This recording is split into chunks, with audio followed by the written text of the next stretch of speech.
Elizabeth, thank you so much for joining me today. I'm so excited to have you with me. I'm so excited to be here. You and I just had a moment just getting to know each other a little bit before we hit record. And I love something that you said, which was just giving people permission to live a magical life, to know that they are fully empowered to create this life that they love. So tell me a little bit about where this mission came from, where this philosophy of life and living life magically came from for you. Oh, absolutely. I feel like it came from deeply living the opposite and really saving myself and feeling like I had created a life at several different points in my life that felt like a jail cell that looked really pretty from the outside, and on the inside it felt suppressive, it Mm. felt small, and it felt truly like I was living for other people. And I noticed all of these effects showing up for me that looked like deep dissatisfaction, like everyone really approving of my life, people loving my life, people thinking I was inspiring because it looked good, and also internally really feeling like I was wasting my life. And I was doing all of this, these points that I reached were also while I was full time in the self development industry. I was a very early adopter in the self development industry. I became a full time coach before it was a thing. So I've been doing this 21 years.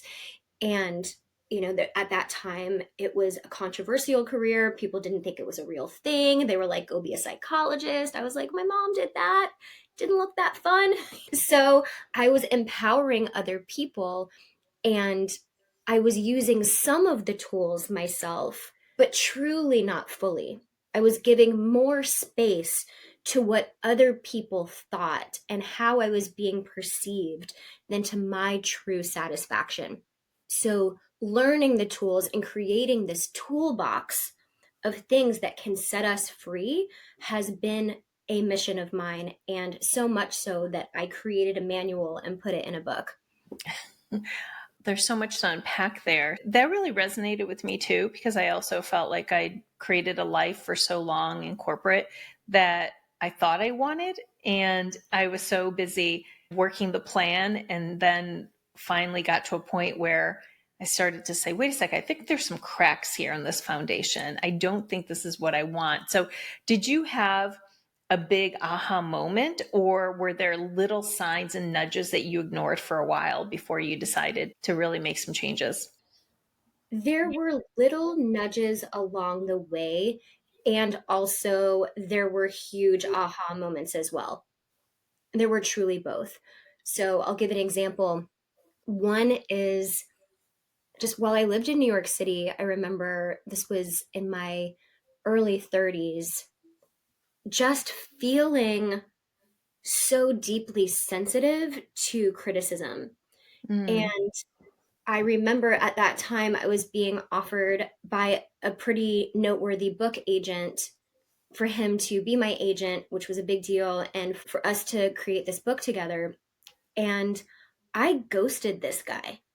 I straight up did not get back to him and completely self sabotaged my first book opportunity Mm. because my system was like, I won't be able to handle what will come along with this, which will be judgment, which will be praise, and it will be judgment. And my system just felt too sensitive, too fragile to handle that amount of eyeballs, knowing that it wasn't all going to be positive. So that was like a piece of shame that I really carried with me for a long time, that I ghosted this guy, that I felt like if there was too much criticism or if some of it was scathing, that I would crumble or I wouldn't be able to handle it. So that really let me know the level to which I was people pleasing, and that my fragility around that was just really not in service to why I'm actually here on the planet. Yeah. That's one example. How long ago was that? That's 12 years ago. Interesting. And did you know that you wanted to write a book then? Given the opportunity, there was this fear of success and the judgment, maybe these other expectations that you've created in your mind, along with what goes along with writing a book? I did want to write a book. I liked the idea of writing a book, but also I felt in my own awareness about myself that I didn't feel fully proud of my life. That if I put out a book, that part of me would feel fake about it. Got it. It's interesting, right? Because there's this fear of failure and there's this fear of Mhm. success. And sometimes the Yeah, line there was between the both. two is Mhm. so blurred. So 12 years ago, but Yeah. now you did write a book. And Very much. I'm Yes. holding it right here, Made for Magic. And I'm so grateful that you actually sent me the book to read in advance. And I read the entire thing. It is so good. And I love the way you weave the storytelling of your life, which I think is so important and relevant as we're reading and connecting. But you also have some really good exercises Mhm. and thought starters. You can go quickly through the book or you could really go slowly, which is what I did, and spend some time coming back to the questions. So tell me about your intention when you wrote the book and what has been some of the feedback that you've received from readers. Oh, wow. Thank you. So, my intention for writing this book was to bring a wake up call with practical tools to the modern woman who is overcommitted, busy, and living a really big life of responsibility, to Mhm. really bring a loving but also strong wake up call about who she's actually living for and how happy she is or isn't. Mm. And then, along with this loving and also perhaps brutal wake up call, comes solutions that someone can actually put into practice right away that are attainable. They're not that hard. And something that pisses me off about the self-help industry is frequently people like really present the problem and then they present this like solution, but in order to have the solution it's like a $30,000 mastermind, or it's enrolling them into this like luxury coaching program. Sure, okay, got it. But also there's stuff we can do right now that's free, Yeah. and it's just about owning being at choice. So this book is really about your choices, your micro choices that make the fabric of your life. And like, how do we baby step ourselves from perhaps a place of burnout or spiritual exhaustion or living for other people into still having responsibility, still being of the world and making impact, but also really loving waking up. How do we get there? So that's what the book is for. I know that it does that because I'm being told that it does that. And I was at a party the other day. I was talking to someone else, and this woman that I don't know very well, I've met her a few times around Austin. And she said, I don't want to interrupt, excuse me. I just want to let you know that I read your book. Thank you. Thank you for writing that book. And I got 4 copies for my girlfriends because every woman that I love needs to read this book. And I was like, thank you. Interrupt anytime. And then she walked away. And I was like, yes. It's the greatest compliment as an author is to have someone come up to you and to say, I read your book and it helped me. And not only did it help me, but now I'm going to buy this as gifts for other people that I care about and that I love because I think that they can use it as well. And I think that goes back to if we talk about the women that you're looking to serve, Mm-hmm. is most women that I know. That is Me too. most clients of mine. That is who I was when I chose to leave corporate. And I don't want to be dramatic, but and call it like an epidemic, but it is so prevalent and it is so normalized to be all things to all people, to put ourselves last, to push our bodies beyond the point where they're telling us to stop, to rest, that I think we reach the point where sometimes as women, we then decide, do I just burn it all to the ground and start over again? Or what do I need to do in order to actually pivot right now? Mhm. Because maybe there was a health scare, or maybe relationships are failing, or maybe the job that they were working so hard for is not as loyal and lays them off. And so all of these examples. And so tell us a little bit about some of the tools, because I'm with you. I think that we can make those micro choices every single day. There are things that we can Absolutely. do 1% better. It doesn't have to be a huge change, because that's overwhelming. And when you're Mhm. working with people that are already at a place where maybe they've expended all their energy, it's hard to say, oh, and now you need to invest all this time and money into something new. So I love this approach of yours. So maybe if you could share Mhm. a couple of things with the audience, maybe they identify that they're also in this category. Sure. So I'm going to start so micro and basic. So I would say your notifications on your devices, most of them should be turned off, and they should be turned off most of the time, the non essential ones. I understand that gets to be different for different careers, or that gets to be different when you're a mom.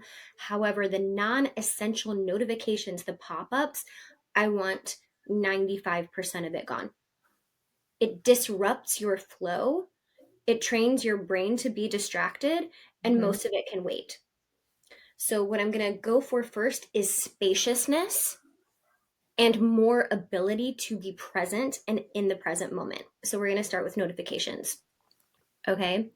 Then I would do a deep calendar audit of first round is what are you doing that doesn't serve you, doesn't serve the world, isn't a part of your highest vision at all, but you're doing it because you feel like you have to, because you've always been doing it, or someone else expects you to do it. Mhm.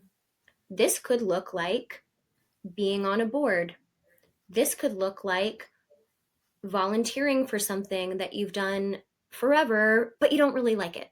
This could look like something somebody else volunteered you for. This could look like somebody else's idea and you're doing it to be a good friend and you've already paid your dues in that area and you could really have the conversation and say, I'm no longer going to be able to do that thing. So, first round on the calendar is I'm going to call this the low hanging fruit, but some of it might feel hard to get rid of because the part of you that wants to be liked is going to go, I can't. Oh, I can't get rid of that happy hour with my coworkers that I'd never fully enjoy and I don't really like any of them. And if I ever quit that company, I'd probably never see them again. We do it every Thursday. I say, be more ruthless with your time. Be more ruthless with your time. Cut it and have the powerful conversation. The party that you don't want to go to, don't go. But they came to my party. I don't care. Don't go. It's just being more ruthless on your own behalf, being stingy with your time in all the right ways. So I would start there. Spaciousness, Mhm. spaciousness in your mind, spaciousness in your calendar. The calendar is a really big one. I always like to Mhm. talk about with my clients being very intentional and asking why for everything. Does this bring me energy? Is this energy rich? Does it deplete me? In why am I doing it? Is it because I'm just replying on like an autopilot? I'm just living my life the way I always have? Or is there an opportunity to say, no, I intentionally want to do this. I want to see these people. I want to say yes to this. And sometimes, like you shared, volunteering, being on a board, doing something you always did for social, feeling you have to reciprocate. Those are all things that we've been conditioned to believe that if you Mhm. are a good person or if you're a good girl, you're going to do these things. And so I think it's really important to get to the place where we could say, but why? And really examine those things and say, do these rules, do these conditions still apply to my life? And if they don't, how can I do it and set a boundary in a really polite, kind way if I need to, and choose myself instead? And it's incredible how old we are and still sometimes have trouble doing that. I believe sometimes as we get older, depending on the lens through which we're looking at life, it can get harder because people are more crystallized into the version of us that they've known for a long time. But we Yeah. always do this, but you always say yes to that. Oh, we do that every year, even though you don't really like it. So I'm not saying throw away all societal norms about like your time, but if you could slice all these things in half and just be like, okay, half of this is going. What's going? Half of this is going. That's going to free up a lot of time. What I would do with that time that you have so deliciously reclaimed, yes, reclaim it. What I would do is I would schedule the things that are actually sacred to you, that support your energy, your joy, your purpose, your replenishment, your relationships that are truly sacred to you. I would get those things in the calendar and work everything else around them and hold that Pilates class like you would hold a doctor's appointment. Hold that dancing like you would hold a meeting with your biggest client. I'm not able to do 3 o'clock on Wednesdays. Not why. Don't tell people why. I have a dance class and I'm prioritizing my joy. No, just do not explain That's yourself. very No, build in the dance class, build in the travel time to get there and get back, and just, I have a hard stop at this time. I'm not able to do that time, and hold it sacred. These things that we hold sacred is what makes our life actually feel like ours, not Mhm. reverse engineer it the wrong way and go, okay, I have to do all of these things for other people. I need to fill all of these expectations. I have all of these work obligations. And then with my scraps, when I'm probably tired, I'll see if I can fit in these other things that really light me up. No, we're done with that. I love that you use the word scraps because I actually think of that too. I can't remember who said it. It was on the podcast years ago, and someone said, I give and give to all these other people. And then when I come home, I'm left with the scraps of energy, scraps of joy, of anything. And I wonder why I don't love my life. And it was just one of those moments where it's true. And so, how do we come Mhm. back to this place of intentionally prioritizing the things, as you said, that bring us joy? But one of the things, I don't know, if I'm really curious about your perspective, sometimes my clients, when I ask them, what brings you joy?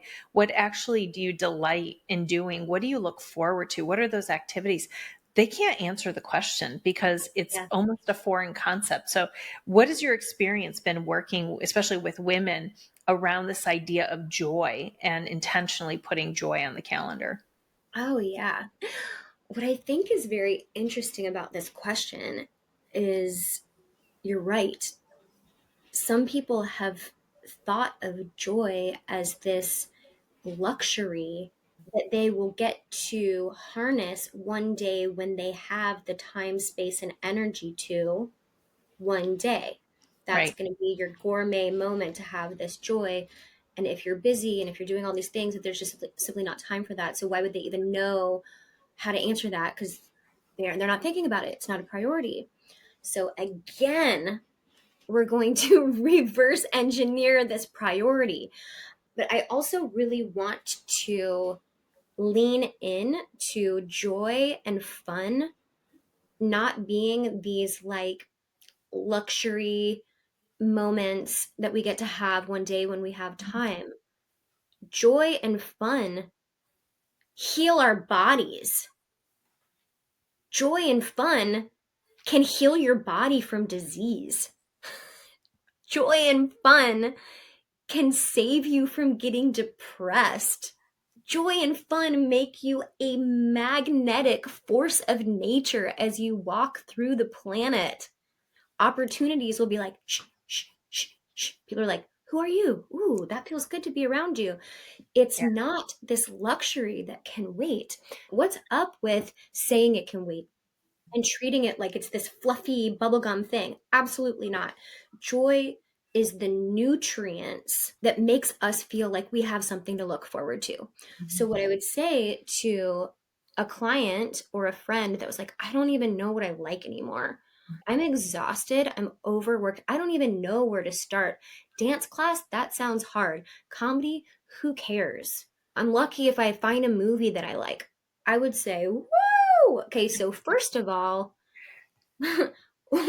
Mayday! Woo, woo! We've got a flashing red light going on. Stop, pause. We are on the wrong track. Spaciousness is necessary.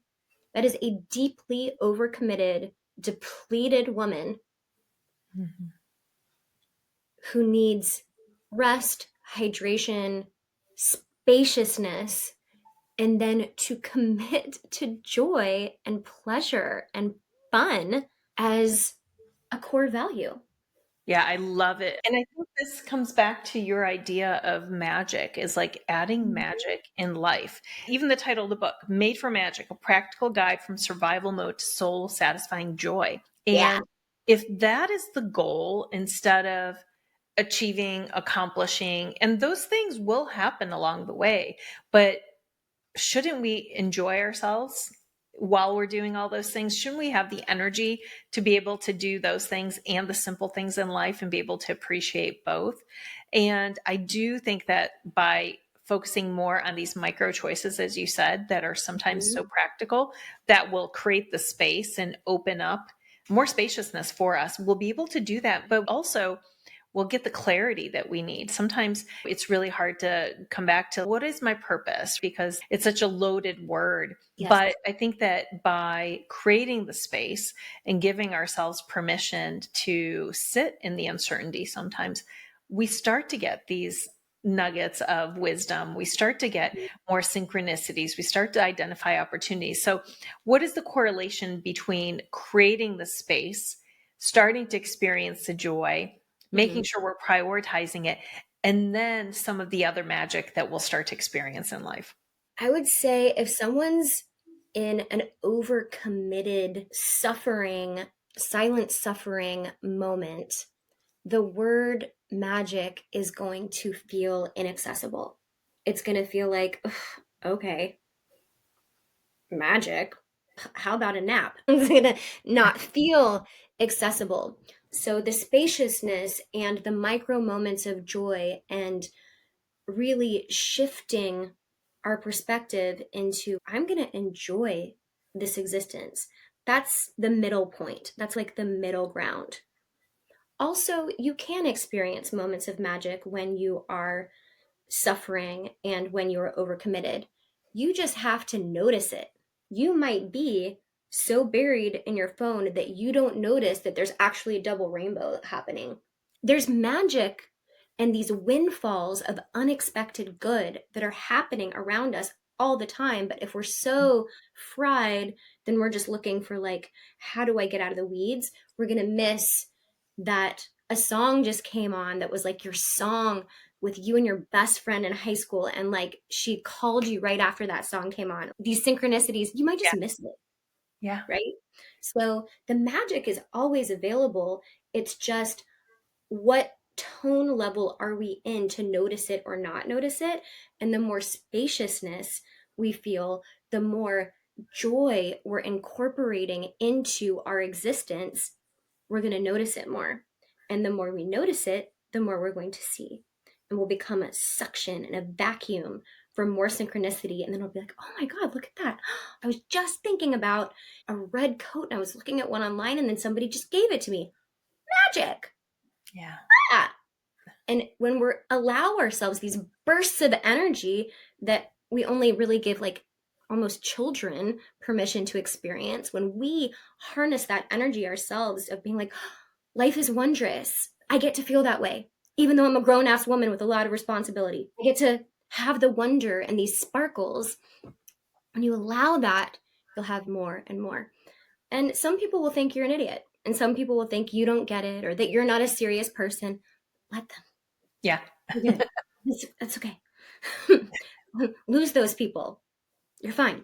Yeah. Sometimes those relationships just naturally start to fade when you start to appreciate the other things. Oh, And I know you have one of your core messages is about escaping toxic toleration. Tell yeah. me a little bit about what that means to you and why do so many high achievers sometimes fall into that trap? Yeah, I think we all understand this concept, toxic toleration. The toxicity comes from doing things that you don't really want to do for a long period of time, but it's become so normalized that you have a scary frozen smile over like deep annoyance. We've all seen that. Like, how are you? Fine. The kids are great. Like, we're great. Everything's fine. And I'm like, go scream in your pillow. Get this woman some water and some orgasms and some time, and she needs help. So that scary, tight smile over the deep frustration, anger, these are the symptoms of toxic toleration. Other symptoms include bitchiness, edginess, all valid. Nothing wrong with the bitchiness or the edginess. I just know that you're exhausted. I've done it too. Did it yesterday. So the edgy, could you hurry up? Or like less bandwidth for other people's humanity. That means there's toxic toleration. And the good news about this is the homework assignments, in many ways, it's the same. This is a cry for help around spaciousness. There's a need for delegation. There's a Mhm. need for more that is yours in your life. Yeah. So, toxic toleration, it's really just another word for deeply overcommitted and under replenished. And boundary conversations, really auditing what you're up to, what your commitments are. It's going to take you far, but it will be uncomfortable. It will be uncomfortable temporarily. And do you feel like we've normalized this toxic toleration as just part of life? Oh, yeah, Mhm. definitely. Yeah. And what's interesting is if you've been a people pleaser for a long time, maybe as long as you remember, then you might not even realize the level of toxic toleration that's in your life. If you're feeling annoyed, frustrated, bitchy, eye rolling, sideways glances at other people because they're just peopling, I know that there's toxic toleration in your life because women who are living more on their terms have more bandwidth and spaciousness for grace in their systems. They have more grace towards themselves. They have more grace towards other people because they are living a more satisfied existence. That doesn't make them superior. That just means that they're ahead of the game with the choices that they've made. And you get to do that too. I love that. I'm really curious too, while maintaining all confidentiality, if you have maybe a story that you could share about a client that has made some quantum leaps using your techniques and tools that you've provided. Oh, yeah. So there's one client that I can think of. It's just, she's a poster child for the most capable person in the room, like most of the time. Most rooms that she's in, she's probably the fastest, the smartest, on top of it, 10 steps ahead. And how she's been rewarded for this has been more and more responsibility. No one's going, oh my gosh, you're doing such a good job. Go take a nap and go hang out, take a spa day. They're like, you're doing all that. How can we use this? Oh, great. You should be on this board. Oh, great. You should plan this evening for us. Let's get you involved in this charity. So, more and more requests of her time. So, by the time she came to me, she was in tears and didn't even know why. And she made this motion. She was like, I just feel like I'm drowning. I feel like I'm suffocating. I feel like I'm drowning. And I was like, got it. She's making this motion too much, too much. Towards her throat. So, like, Yes. maybe she felt like she was suffocating. She felt like she was suffocating, Hmm. couldn't breathe, too much on her. I had her walk me through a day. Her day was so ridiculously in service to other people. She's the main provider of her household. She's waking up early to make her husband that smoothie with all his protein before he goes to the gym while she goes to work. Like, it was just so in service. So we really had to get to the bottom of her belief system. And many high achieving women have this, that she had to earn love. And the way for her to be irreplaceable to other people, including her husband, was to do the most. And that if she wasn't doing the most, like, why would anyone stick around? Would she be alone? Would people just stop being around her? So she had created all of these like one-way giving things where she's giving, giving, and in return, what she was hoping for is lifelong love and loyalty from the husband, from the job, from the friends, from the family. Yeah. So we rewrote each agreement one by one. And it was a lengthy, painful process, and people didn't like it. Oh, I'm sure. Oh, they didn't like it at all. But nobody left. She was able to actually rewrite the roles in her marriage. She was able to rewrite the roles with her colleagues. She was able to rewrite the roles with her friends. She lost some friends that were just feeding. Yeah. Great. Lost them, has new ones. And her life is just as full, more full with love and loyalty, but her relationships are now a reciprocal flow. It was a very bumpy journey, but it Mm-hmm. required a deep look at the painful thing that she was unconsciously running, that like, I am earning love through how useful I'm being. And I think that's very common. Yeah. It's very common for so many people. And there is such a fear because going back to we are rewarded for what we do. We are rewarded by Sometimes. being asked to do more. And it's not necessarily the reward we're looking for, but it's the one we'll take sometimes. So, how long ago was that? What's the latest update? Yes, we still talk. And I see her on a lot of vacations. I see her using her time differently.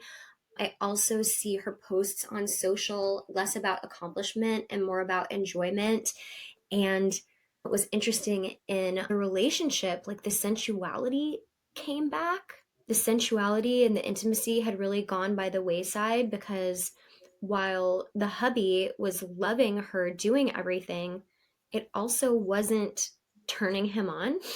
And it was enabling him being like a small man. And when he got to have the opportunity that was very uncomfortable for him to step up and play a bigger role, and she got to be more muse like and more in her feminine, like the sex got hot, came back, got better. The results were real and they still are. That's great. It was more of a partnership. It wasn't someone Mommy. who momming. Yeah, I was going to say that. And yeah, that's so interesting. And I know that you work with many clients on many different ways. Tell us if someone wants to work with you, Elizabeth, what are the different ways that they could work with you? Absolutely. So, the best way to find me right now is Positively Elizabeth on Instagram. That's my website. And about the book, I'm giving the first chapter for free so you can see if it's your cup of tea. And you can get that at madeformagicbook.com. You can get the first chapter. The first chapter is amazing. Even if you just read that and said, okay, I'm good, get it.